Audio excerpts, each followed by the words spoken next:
I received this particular knife as a present for Father's Day. My wife got it for me. She's pretty rad for doing so. This is from CRKT, Columbia River Knife and Tool. This is a BT Fighter. This knife is a little bit marketed more towards self-defense in mind, which I think is pretty cool. And it's one of the reasons I wanted this knife before. I just haven't gotten it, and then she went ahead and got it for me, and I think that's pretty awesome. So this knife is a budget price knife. The details, the specs and whatnot, I'll throw in the description bar below in case you want to look at that. I figure that's kind of a better format for my knife reviews anyway. I don't need to be reading off of a list. I'd rather give my thoughts, and if you want the specs, you can read it on your own if that's your deal. Let me know if you like that format. So in any case, the CRKT BT Fighter. This is a basic folding knife, very lightweight in comparison to other knives that I've held. So this is actually, if you're really concerned about weight, this is another one of those knives that I think are pretty lightweight, pretty flat in profile, so it'll fit rather well, and it has a very good action. So you see the flipper here, it opens right up. It's not an assist or anything like that, but it's very smooth.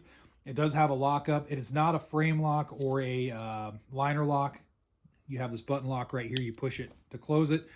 It does stay closed pretty well. And it does have a dual-sided thumb studs in case you want to open it in that way.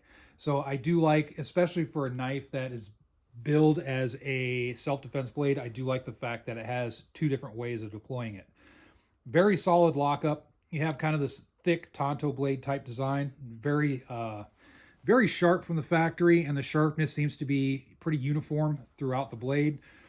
The centering is pretty good. Here, I'll fold it up so that way you can see the centering. I mean, it's kind of a thicker blade, but the centering is pretty good. No issues there. Has a plastic handle, very well made. It has very deep grooves, and I think that's part of its design as a self-defense blade. You want deep grooves so that way your hand doesn't slip. With some knives that don't have, they're more of a flat design. If you're lunging, stabbing, slashing, your hand could slip up onto the blade, but this has very deep grooves that will help prevent that. So it also works well for a reverse grip as well. The clip right here, pretty stout clip, and it is reversible, so you can, depending on left or right-handed, you can swap it around, so that's a good thing. Very ample lanyard hole right here.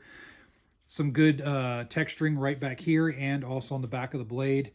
So you can use it. If you need to put your thumb up here, you can do so. Overall, I like the overall design of this knife. I think it's pretty nice. Now, for a self-defense blade, will it work pretty good? Yes, it will.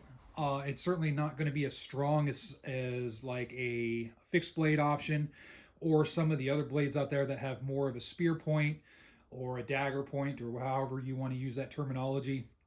I think those are a little bit better, just because I think for a self-defense knife, I want something that is maybe geared a little bit more primarily towards thrusting and stabbing versus slashing. The reason I say that is typically when you're talking about knives and combat with blades, the body can withstand a lot of slashes. But if you're looking to end a threat and the knife is your chosen tool of choice to end a threat to your life, a quicker way to do that is stabbing at certain points of the body. If you study anatomy in a self-defense type of class or whatnot, you'll know what I'm talking about. There are certain points of the body that do not stand up well to being stabbed. The body doesn't typically stand up very well to being stabbed deeply, and you want a knife that can really facilitate that.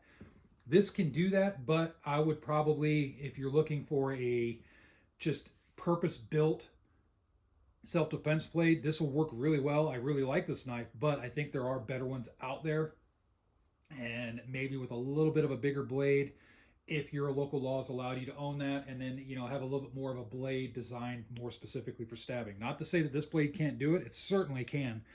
It's a very thick blade as far as the width here, so it's going to be very strong, and I think it's very, very capable. If you're wanting something like this, but maybe just a little bit more built up, because this is a plastic, it does have a metal liner inside, but this is plastic. If you want something with a little bit more heft to it, then I would suggest going still with the M16 series from CRKT. It's a little bit more of a built-up design. It's a little bit more expensive, but you get more to it.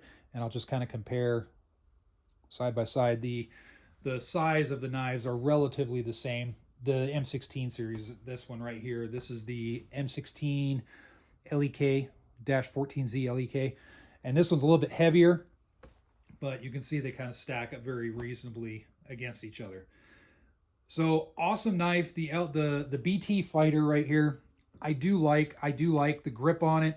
I like the grooves. The blade is pretty good.